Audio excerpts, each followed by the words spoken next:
Thank you sa lawas, KDD!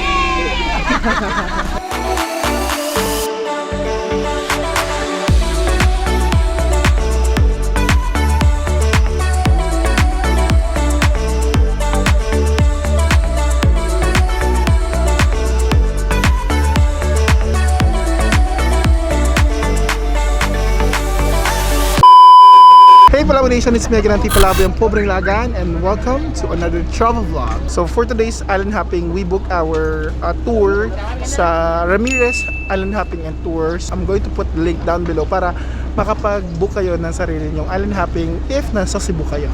Nasa 3 or 5 islands yung pupuntahan natin, so we're going to have it documented sa vlog na to. Alright? So yeah, tara, let's go!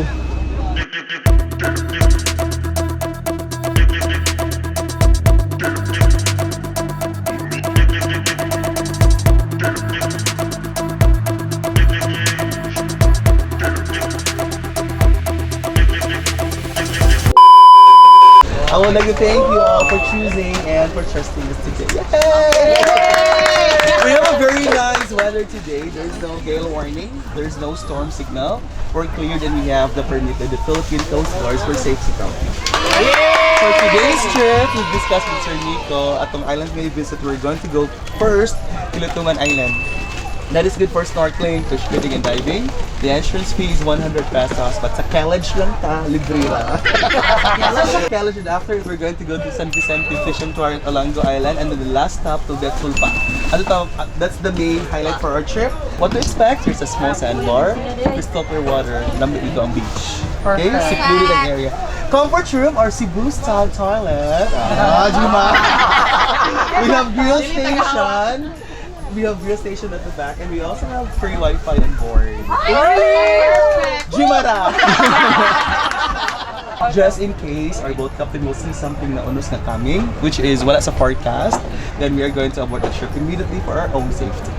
Okay? Bye-bye. Wala KJ on board. Do whatever you want. Party. Yay! Video is limited.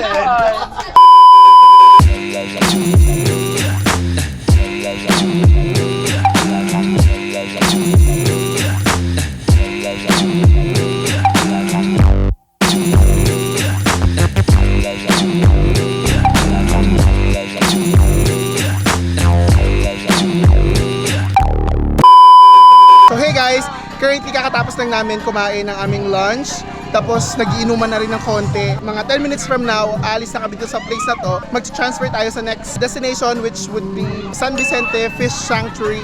So, currently nasa Nilutungan tayo. It's actually a fish sanctuary as well. So, dun yung mga fish sanctuary. So, hindi na kayo pumasok sa sanctuary kasi merong bayad na 100 pesos.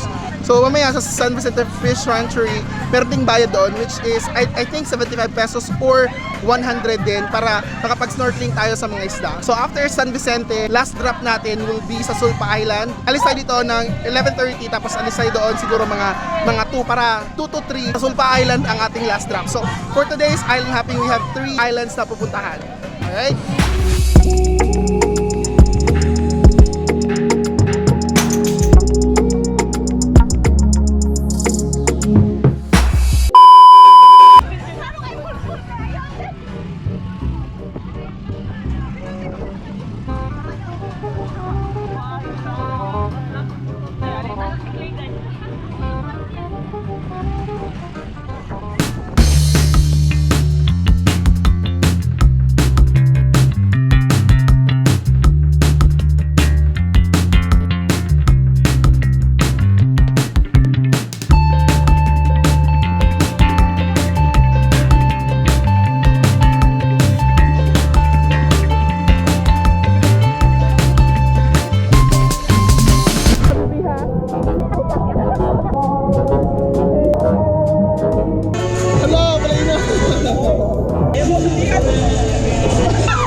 ko.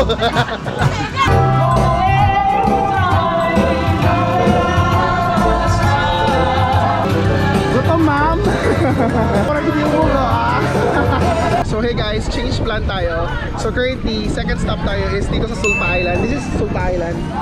Ayan. So the entrance fee is 100 pesos pero nandito lang kami sa labas, hindi na kami pumasok doon kasi parang hindi kami makapagbayad. So after this one, siguro pupunta tayo ng San Vicente Fish Sanctuary. So yun na lang yung last stop natin. So sige, bye!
Bago activities dito sa Lapu-Lapu Island Hopping is banana boat, just kanyan.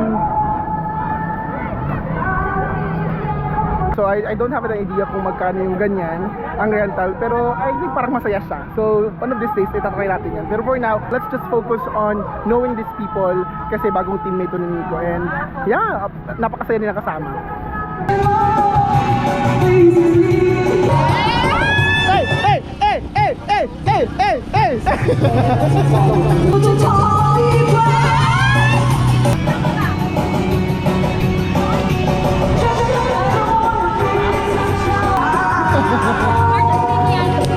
So guys, this is San Vicente. Fish Sanctuary na tayo. So actually, yung Fish Sanctuary is na naandun. Ayun. So bawal kayo pumasok doon kasi may bayad na 100 pesos. So alas 2 na ngayon. So alas 3, alis na kami dito, tapos punta na kami balik doon sa mainland. So let's just enjoy the island hopping. So goods na kaming lahat. Hey Palabu Nation, it's me again, natin Palabu yung Pobreng Lagan. So ayan, kakatapos lang namin maligo. So I was able to enjoy the island hopping, not because maganda yung place or what not. The reason why na-enjoy ako kasi yung mga people na kasama ko is hindi sila mahirap pakisamahan. I was able to meet other people, I was able to know them better. Nakita ko lang sila sa picture, sa mga Zoom meeting, pero ngayon kasama ko na sila. And I just wanted to say thank you for watching the vlog. And if you're not yet my subscriber, please do subscribe by clicking the red subscribe button and the bell next to it para ma-update ka sa mga bagong vlogs kagaya nito. So, it's me again, Ati Palabu yung Pobreng Lagan, saying, explore because life is too short and be a responsible Lagan. Till next time, I'll see you on my next vlog. Bye-bye!